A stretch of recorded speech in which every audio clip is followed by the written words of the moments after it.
Good afternoon, girls. This one is for you. And this is where the tips and tricks come in. Why am I impacting your life so much? Do you know what I'm saying? It's literally a quote that I've literally built my teenage life around. They weren't up to the standard. TDA. Telltale sign that that person clearly ain't right for you. And maturity is a mindset. Nothing to do with your age. There's like 25-year-olds that still are like stalking people on Facebook and stuff like that. My first period story is iconic. Sometimes like it just gets in the way. Get a McDonald's, for God's sake, like who cares?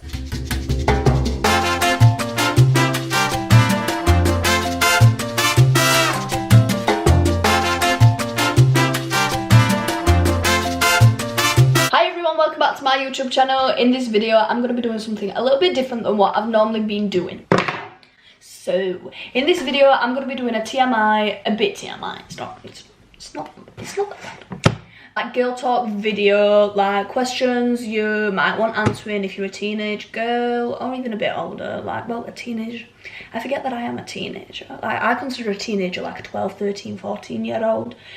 I'm still a teenager. So, you know, something you might want to ask either your friends or your mom and you're a bit nervous to. If you watch this video, I might be able to help you out, girl. Also, it is all about being open and honest on my YouTube channel, and I'm going to be open and honest with you because maybe my opinions are different to other YouTubers that make these sort of videos and stuff like that. And it might just, you know, you might take something from this video, you might not. You might think, what are you doing? But that's fine. So subscribe if you haven't already. I'm doing a giveaway at 7k. Also, make sure you're watching the ads, you know, that would really help me out. Hit them post notification bells that you never miss one of my future uploads. Put any video suggestions you'd like to see from me in the future. Follow me on Instagram and TikTok, they'll link down in the description box. Like the video if you enjoy it. Stop! I'm gonna just put my phone on silent. But before we get into like the content, like the juicy questions, I'm gonna make a little protein shake because I am I'm hungry, but I don't want to eat a lot because my grandma's making me some tea and I don't want to waste the tea, and I've left it a bit too late for lunch, so I'm gonna have a protein shake. It feels right, okay? This is actually a new flavour of the Protein World Slender Blend that I'm going to be trying today. It's actually mint chocolate. How exciting. Chocolate chip, mint chocolate chip is literally my favourite flavour. You don't understand how excited I am to try this. Okay, but I'm going to be trying it. This was also sent to me very kindly by Protein World because I'm a brand ambassador for Protein World. How many times can I say Protein World in this sentence? But don't forget, you can use my code PWEVE for 40% off on allproteinworld.com. Basically, the Slender Blend is a protein shake that I choose to have. I have it as meal replacement usually. And it's all about getting to your happy weight, you know, losing a bit of weight here and there. However, they do also do a whey protein powder, which is more about obviously strength, health, fitness, that sort of thing. That's not really my vibe. This is more my vibe, and it is my favourite protein shakes, so I recommend. Got my Protein World shaker, 400 millilitres of water, or you can use milk, almond milk, anything like that. Put my little ball thing in. This is actually new, like I say, I've never tried this flavour before, so I'm very excited about it. Oh, it smells just like mint chocolate chip ice cream. I'm so excited.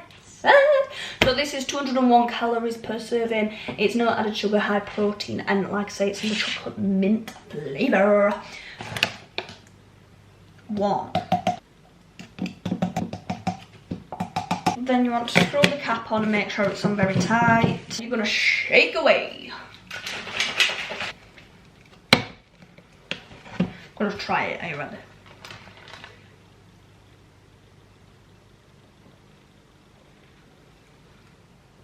This is really nice. It reminds me of, like, if you could blend a mint Aero chocolate bar, that's what it is. I got my braces taken off. So yeah, like I said in the intro, I'm gonna be answering TMI questions that girls frequently ask, that sort of thing. I feel like I'm a bit close to the camera. I'm not normally this close. That's a good level, I like it. Right, so I got 10 questions. I asked a few girls, you know, girls at work, girls that I know, some that even I thought of. So my first question is, how to gain confidence? Now, I would consider myself to be a confident person, a confident young woman. I really would.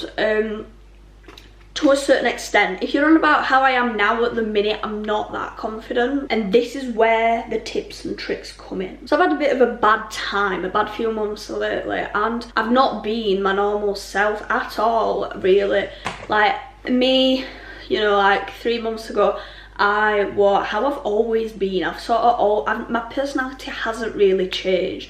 I just don't care what people think about me. Honestly, I really don't. Like, if you've got an issue, have your little issue. Why am I impacting your life so much? Do you know what I'm saying? And it really is as much as that. Like, you should be confident about yourself. You should feel like you own it and everything like that. Even if life isn't going exactly the way that you've planned it to go, or at this moment in time it's looking like everything's going wrong, you still should be sure of yourself and everything like that. And it's all well and good me sitting here saying that. It's not as easy as that, I know. You know, me, like for example, Iris, my younger sister, she's 16-year-old, right? We're very, very different. Like, when I was 16, I was very different to how Iris is now. Some people just are not naturally confident, and that's fine.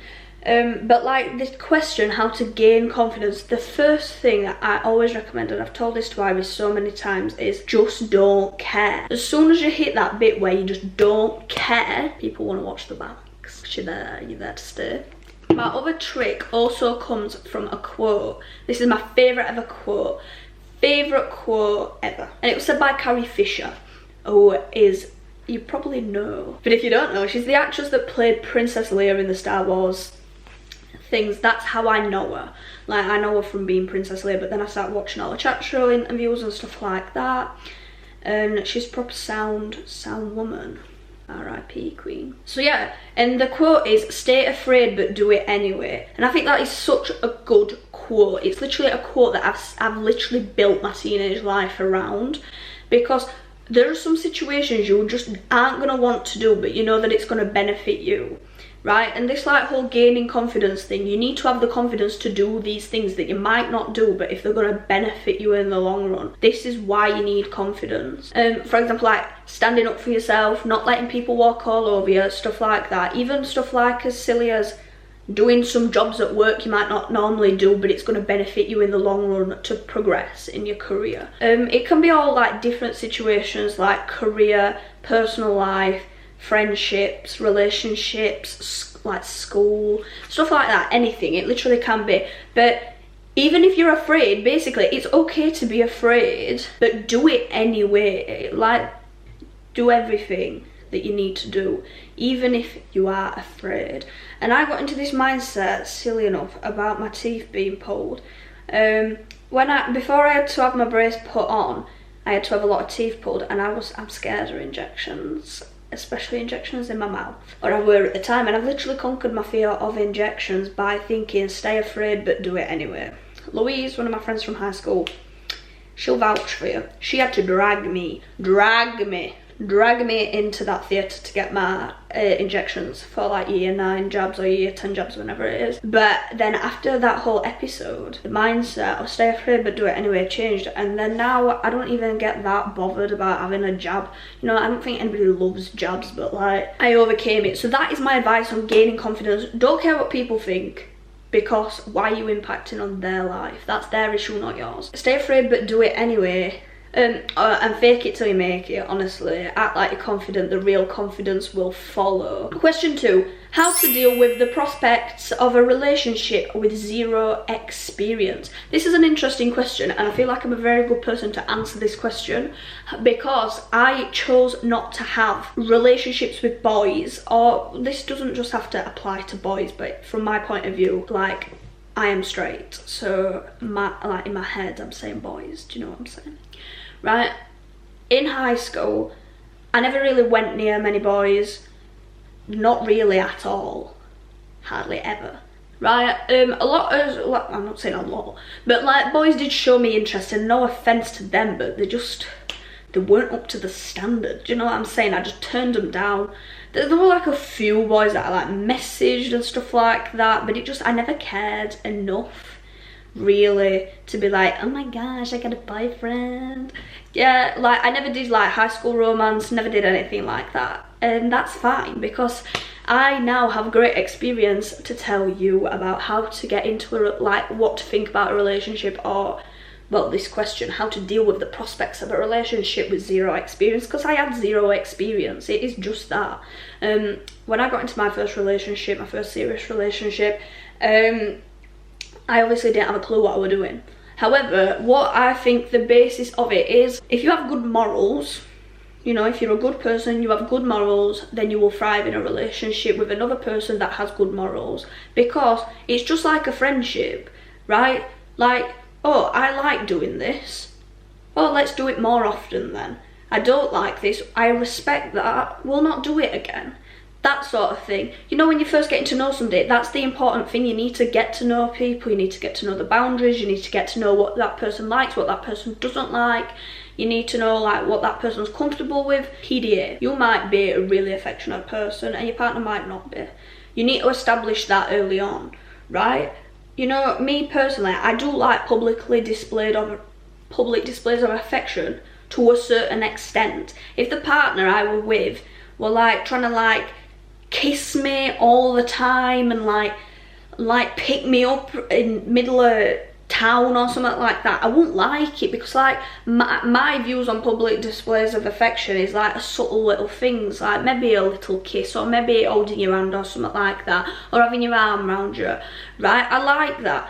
I don't like over the top. So like that's something you've got to establish in this first like sort of few weeks / months that you're getting to know these people. You need to understand whether you are actually compatible, because if you're not, that's basically how people end up breaking up in the long run. Like if they realise that they're not compatible. But naturally you can sort of, in most scenarios, find out if you are compatible in your first sort of weeks and months of your relationship, or when you're getting to know that person. In terms of like everything else, like if you've not had your first kiss or anything like that, right? If they're like being a bit of an idiot about that, then that is the telltale sign that that person clearly ain't right for you. Say you're really scared to have your first kiss, and you've never, you know, say yeah, I don't know, my age, I'm 19. There's some people I know that haven't had their first kiss, and that's fine. Do you know what I mean? Like, it really isn't that big of a deal. Like, said this boy that's seeing my friend that's never had a first kiss, and he's like, oh, you've never had your first kiss? Oh my gosh, that's so lame. I'd tell her to bin him off, because like when he was 13 and having his first kiss, he'll have been scared just as much as she is about having her first kiss at 19. It doesn't make a difference how old you are. Age is a number, it really is. And maturity is a mindset, nothing to do with your age. Don't let anybody tell you any different. But yeah, if somebody makes like a joke and it's like made you feel uncomfortable about the fact that you've not kissed anybody, or like, that's just my example, but do you know what I mean? Like even like holding someone's hand, or even more. If you know, if they're like making that a situation, that shouldn't be a situation. If they're making that a situation, then you should be having your first kiss with them. Go and find somebody else, because the right person will be supportive of that, believe you me. Question number 3. What to do if you feel like you've outgrown your friendship group. So this is like something, I guess everybody eventually goes through something like this. I obviously have as well. Like, so I can speak from experience here also. So like my friends, like that, my friendship group that I had in high school, right? I don't speak to literally any of them apart from 2, right? And that's fine. Like if I saw, like, I don't know, Natalia. If I saw, like, obviously I've made that name up if that weren't clear. If I saw Natalia in town, I might be like, oh, hi, are you alright? And she might be like, oh, how is it going? Like, what are you doing at the minute? Like, are you at uni? What do you do as your job? Anything like that. And I'll ask her the same questions. It's not like we ended on bad terms, we just stopped speaking to each other. A lot of that as well was to do with us leaving high school, the COVID pandemic. We just stopped speaking, we grew out of touch. And it's as simple as that. There's no need to be sad about it, because, you know, if you were sad about it, then you could always reach back out to them. It's not like you end on bad blood, it just sort of happens with age. If it's a little bit of a stickier situation and you're like trapped in a friendship group and you think like, oh my gosh, I'm surrounded by literal children, like I feel like I've grown so much, like ahead, like mentally you're just not at the same level, like you've grown up, then yeah, it is a little bit more tricky. But it's just like, make some new friends, or I don't know, spend more time with your partner, or spend time with your parents or your siblings or yourself even. Like, divide your time up well between different people. And if it turns out that you do actually prefer spending time with some new friends, or spending time on yourself, spending time with your family, you know, going to work, getting a good career, or like, you know, settling down with your boyfriend or something like that, then that's fine. And the people that like are like, oh, you're ditching us for your boyfriend, or you're ditching us to go and see them friends, that's childish and it's petty. And you know, don't be like that. If they're gonna be like that, just be like, yeah, I do prefer spending time with them, see you later, love. You know, because at the end of the day, people mature at different levels, and it really is to do with friendship, like a maturity thing. Like, if they're gonna be quite petty like that, then that just shows their immaturity, and that's fine. Like, at the end of the day, like, say you're a teenager, they're being a child because they are a child, like, but some people do develop and progress mentally quicker and are more mature quicker. I am one of them people. And you've just got to realise that not everybody is going to be at the same level of maturity as you, and this just applies to anybody, right? Because like, there's like 25-year-olds that still are like stalking people on Facebook and stuff like that. Do you know what I'm saying? Like, some people just don't grow up. But yeah, if you feel like you have outgrown your friendship group, then you do just need to try and make like new friends, or cut your time down. You know, spend less time with these friends, make more time with new friends, or like other things like I mentioned before. And then eventually you might just stop speaking to your old friends. And that is just one of the things, like I said at the beginning of this question, it's just one of them things, and there's nothing wrong with that. And if you saw them, you'd still be like, oh, hi, are you alright? You know, I won't wish bad on any of my high school friends that I don't speak to anymore, you know. And if they needed me, you know, you know, if they were in need of help, then I would definitely help them. Like, I still care about these people, I just don't speak to them anymore, and it's as simple as that. Question number 4. How to deal with expectations from society, family and friends, etc. This is a tricky one, right? And it is tricky. That's just the way it is. But yeah, so society typically does have expectations of you. Your family will have expectations of you. Your friends, it depends how like serious of a friend you are. Do you know what I mean? Like, some friends have a lot of expectations of their friends, and I think that's weird personally. But then again, I'm not a massive friend sort of person. I am quite a, the term popular loner springs to mind when I think about how I were in like school. Like, I had a large group of people I could associate myself with, but I didn't have that many friends, and that's fine. I choose to be like that. I am just quite a lonely person. I like my own company, you know, and stuff like that. Like, I don't need to be moided by people. I don't need to have people stopping over at weekend and stuff like that. Like, I've never really been like that. Like, my friends Emily and Louise from high school, they're the two that I still speak to.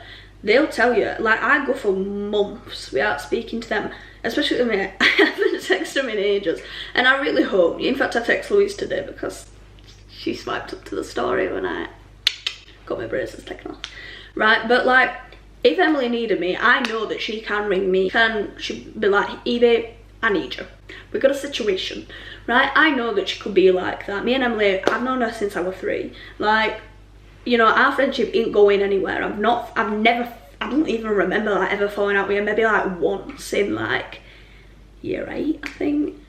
But it just weren't that serious. When you like think about it, she came back, I came back, we got back friends. Does it really matter that we argued once? No. Expectations on the whole, no. Expectations from society, you really just want to ignore them. Honestly, you just don't understand.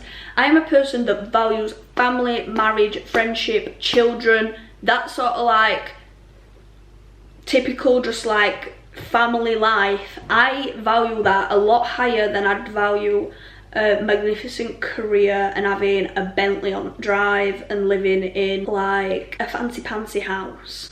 I value family and friendship, and you know, in my future I want to get married, I want to have kids.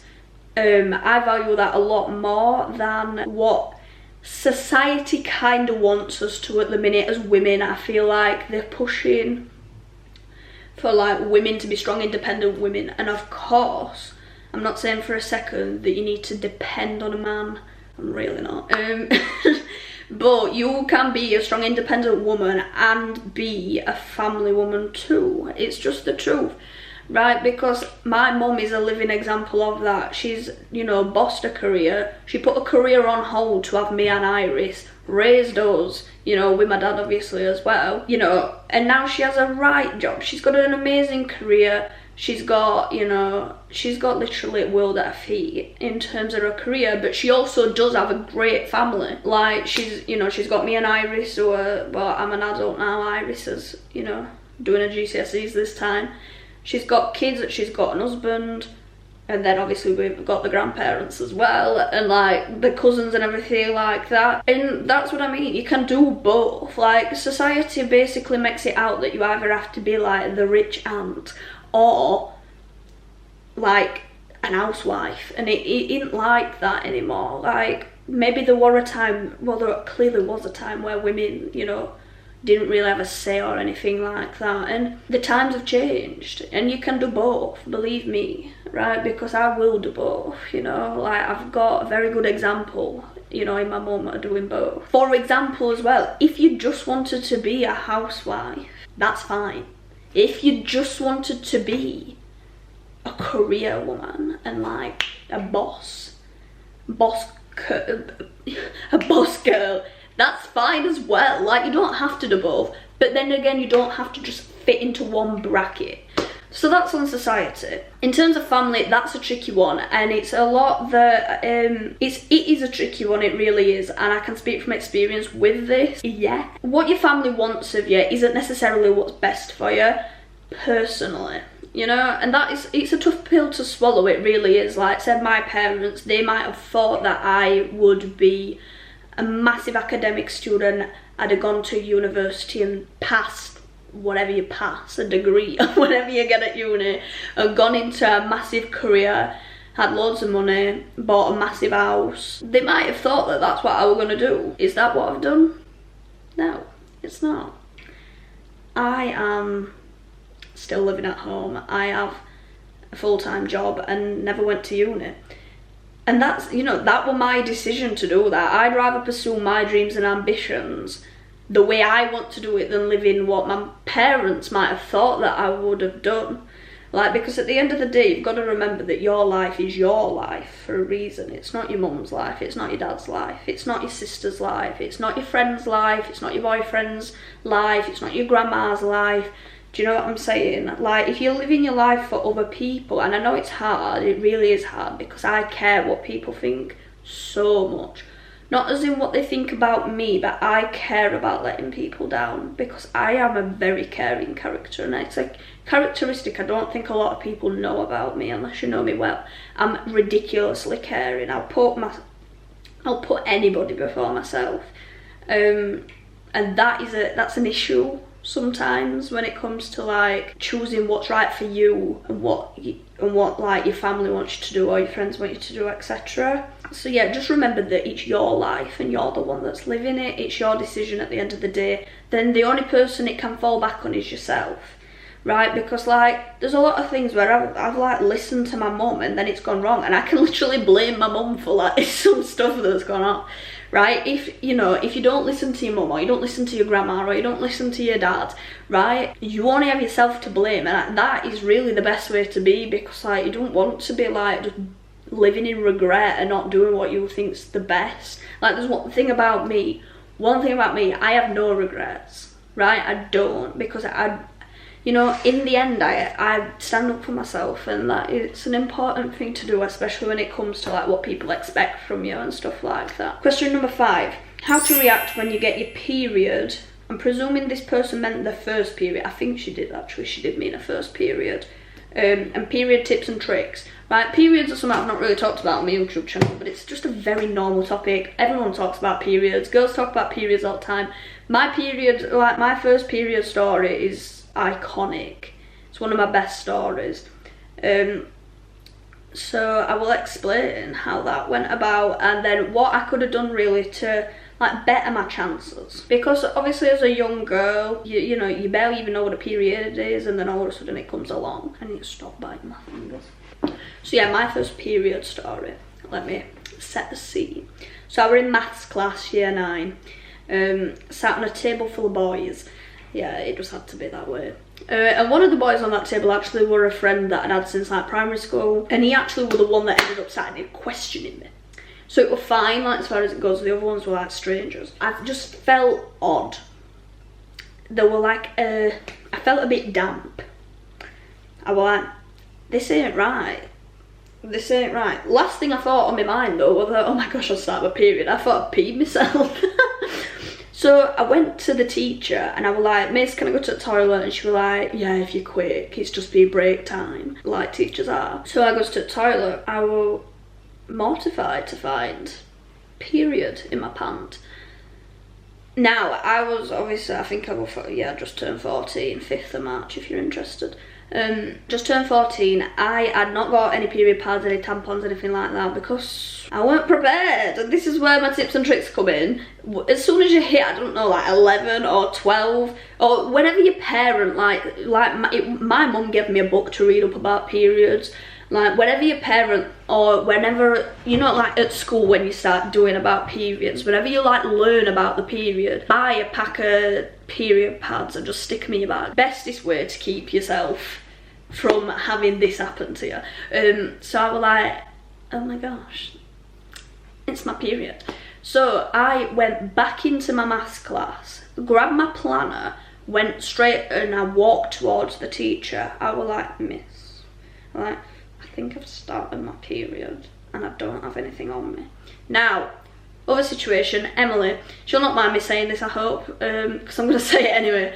She hadn't started a period, but she was a prepared girl. She was a prepared girl, and she had period pads on her. It was public knowledge. Like me and Louise, like, and the friendship group. Oh, maybe the friendship group didn't know. I don't know why I knew that Emily kept period pads on her, but I knew that she did, right? But she was in the top set maths. I was only second set maths. So I was like, listen, miss, right? I know my friend has period, but I was like, I know that Emily has some period pads. Can I please go to her classroom and she'll give me one, right? I was like, it's my first period, miss, like, please. So she wrote a little note on my planner. She was like, yeah, that's fine. So I knocked on the door and they had a male teacher, and obviously I was a little 14-year-old girl. I didn't want to go into the details with a man. So I was like, hi sir, can I have Emily please? She'll not be long, she just needs to take a bag. And you were acting so suspicious about it. I was like, listen, look, I've got a note. Like, my teacher's written me a note. Like, you know, me and Emily, we're not the kind of girls that Skype. Well, Emily, anyway. It was being so suspicious. I was like, I just need her and she needs a bag. Make sure she brings a bag. So she ended up doing it. I was like, listen, Emily, like, start my period. Do you have a period pad? She was like, yeah, that's fine. So we went into the toilet and I put it on. I was like, they should do demonstrations on this in school. I hadn't a clue what I was doing. I was like, how do I put this on? You stick it on the pants and you fold the flaps underneath. Sorted, right? So once I got it on, I was like, whew, for you. Then I thought, oh, I best tell my mum. So I'm going everywhere in my bag, rummaging through my bag. Where's my phone? All in my blazer pockets. Where's my phone? I couldn't find my phone anywhere. I thought I'd lost my phone. So I run across the school, because there were loads of toilets in my high school. I run across the school to the toilet that I'd been in when I came on my own, like without Emily. It weren't in there. I come back. My phone was there all along. Around my mum, I was like, Mum, I've got my period. And she was like, oh, Evie, like, oh, are you okay? I'm like, yeah, I'm fine. No, but then after that, it was dinner time, and I went to dinner, and I was just like, Louise and Emily were like, I was telling them the story about the phone, and then I was like, that laugh cry that me and my mum do, she gave me that, because I've never seen any other woman do that in my life, right? They're like, like where you're crying and laughing at the same time to the point where you can't breathe. That was the first time I ever did that. And it is to do with hormones, it must be. And then, yeah, I just remember that after that day, we went shopping. My mum was like, are you sure you want to come shopping still? I'm like, yeah, man. Yeah. I also didn't get any pain from my period until literally, like, I was about maybe 17. So whilst you're young, I don't know if it's different for the pain and stuff like that. Like, I just never suffered with, like, symptoms until I was older. But in terms of tips and tricks, apart from the one about carrying pads before you have even started your period, once you have started your period, carry a tampon, carry a period pad in every bag you own, because the amount of times I've been caught out on my period is actually a joke. Like, I'm just unprepared. Also, get the little apps. I'm not regular, so that doesn't work for me. If you're not regular, I do recommend going on the pill. However, obviously there is a lot of side effects with the pill, but at least you know roughly when the periods are going to come. I don't really know any more tips and tricks. Just like keep up your good hygiene, drink a lot of water. And you know, sometimes like it just gets in the way. Get a McDonald's, for God's sake, like who cares? Next question, how to get over being embarrassed over minor things in front of your boyfriend. Ooh, the boyfriend specifically. I am probably not the best person to answer this because I'm just a person that I don't get embarrassed. I just don't. Like, I've said before, I don't care what people think about me. I really don't. I've always been like that. I just don't care. Nothing phases me. It just don't. I don't get nervous, right? The only time I have been nervous, I can't really talk about it on YouTube, the only time I got nervous. But I got nervous and my knees wobbled. That was how I knew I was nervous, because I just didn't really get nervous. When I was going on stage, never got nervous. Doing auditions, never got nervous. Job interviews, didn't get nervous. I'm just keeping an eye on the clock because I need to pick Iris up from school, so. I just don't get nervous. However, embarrassing in front of your boyfriend, I presume this means like waking up without any makeup on next to him and maybe pooping in front of your boyfriend, something like that. I don't know, something that some people might get embarrassed about. If the boyfriend in question is going to judge you for any of them things, including waking up with no makeup on, or, I mean, come on, we've all seen me on a morning.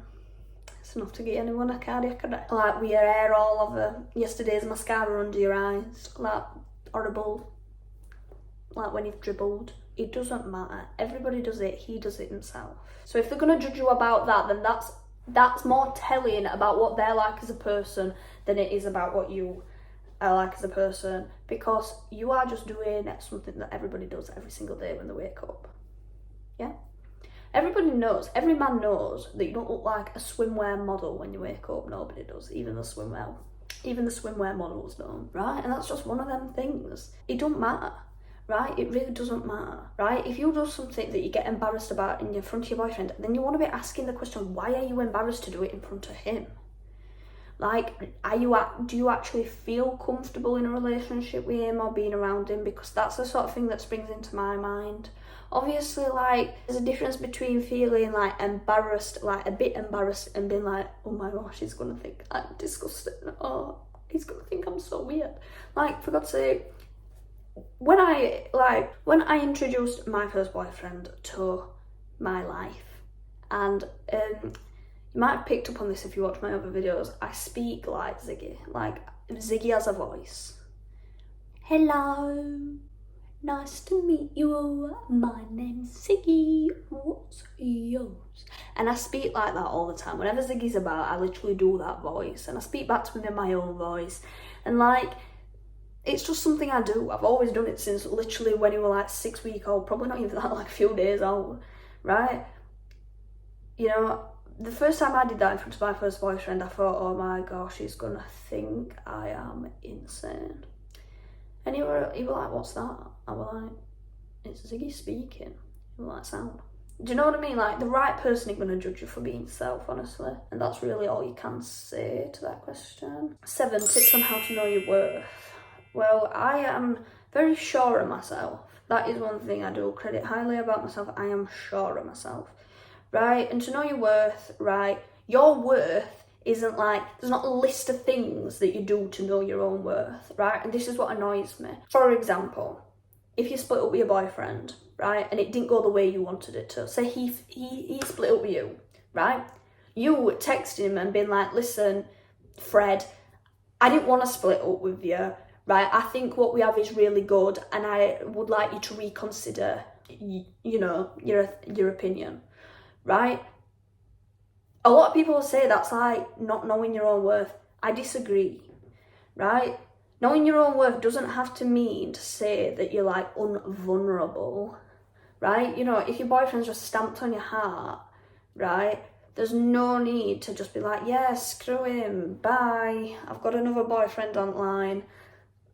You don't need to be like that to know your self-worth, right? Just have boundaries that you're happy with yourself, and if anybody else judges that, then that's more of their issue, not your issue. Like, it's your life again at the end of the day, and somebody can't write a carbon cutout, the perfect girl knowing her perfect self-worth. Like, it doesn't exist, right? It doesn't exist. And what you want from your life at the end of the day, as long as that happens, then you're sticking to your self-worth.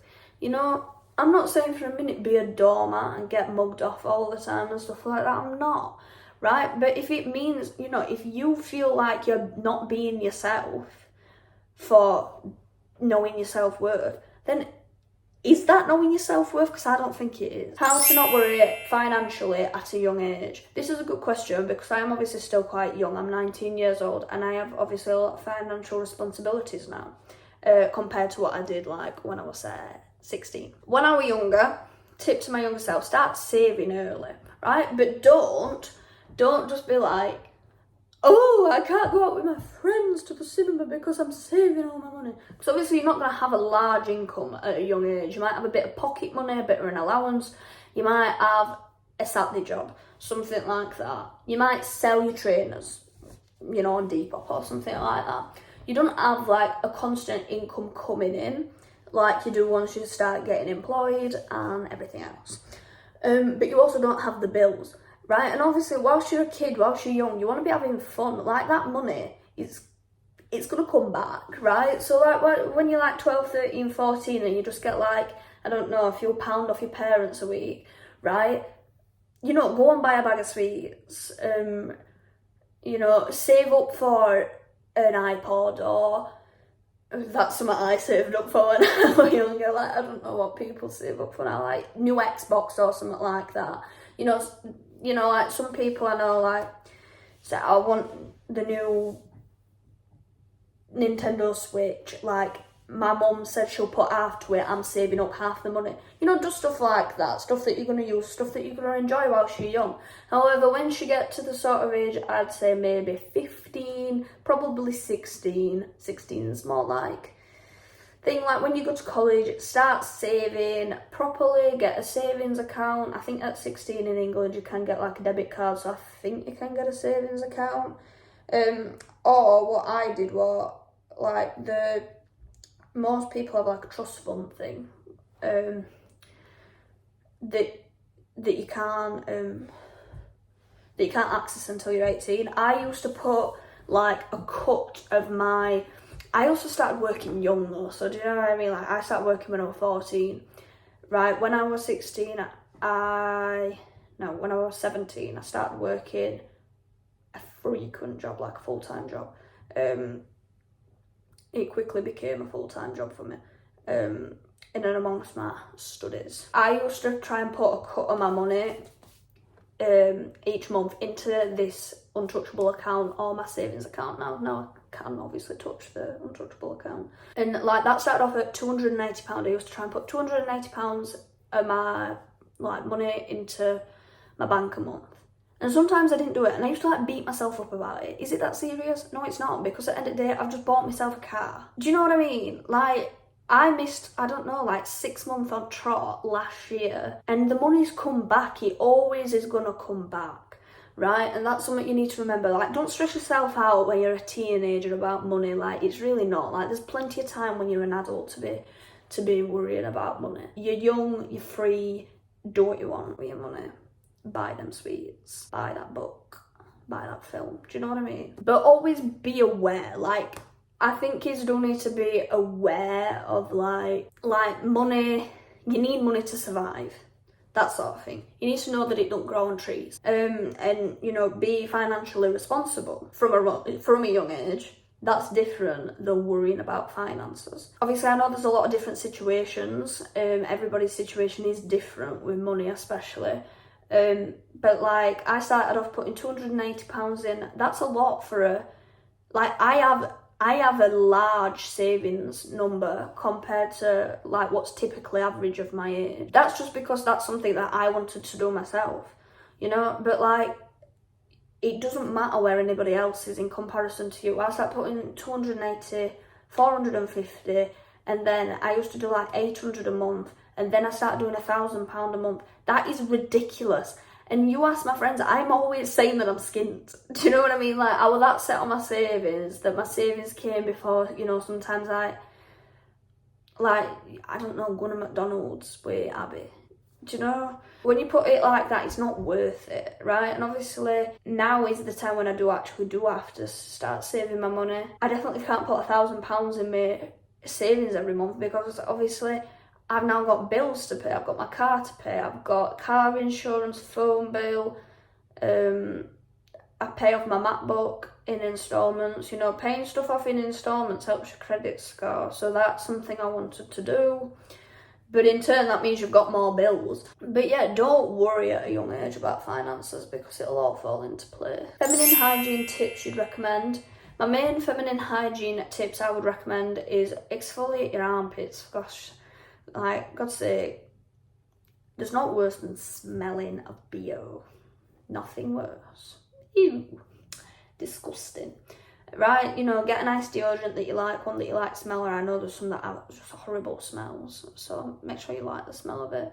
Exfoliate your armpits, you know, shave your armpits. If shaving ain't your thing, make sure you have a clean armpit. Use exfoliants on your skin, not just your face, like actually do exfoliate your body. Use like a loofah. Make sure you switch your towel up a lot, like wash your towel, that sort of thing. Do a skincare routine. You know, I work hard to keep clear skin. I have naturally clear skin, but obviously, like, if you don't maintain it, it will go. Use your SPF and all that stuff. Moisturize. If you're shaving, make sure you put some on. Like, whether it's shaving foam, whether it's conditioner. Conditioner is actually really good when you're shaving. I like that. Just make sure there's some up there. There's loads of YouTube videos about, like, feminine... Camera then cut off, so I must apologise. But basically what I was saying for the rest of that question, and that was the last question, was there's lots of YouTube videos available to watch about feminine hygiene routines, which products are best, affordable products, more like bougie products, like what's necessary, what isn't, what's good for your skin, etc. So go and watch some of them. They probably know more information, or I could probably provide more information if I did a feminine hygiene routine. Maybe I'll do that in the future, I don't know. But yeah, I do hope you have enjoyed this video. If you like sort of sit down chatty videos like this, then leave a comment in the comments, subscribe to my channel and all that good stuff. Obviously it's been a bit of a different video today, so I hope you have enjoyed. And yeah, I'll see you next time in my video. I need to go and pick Iris up from school now, so bye.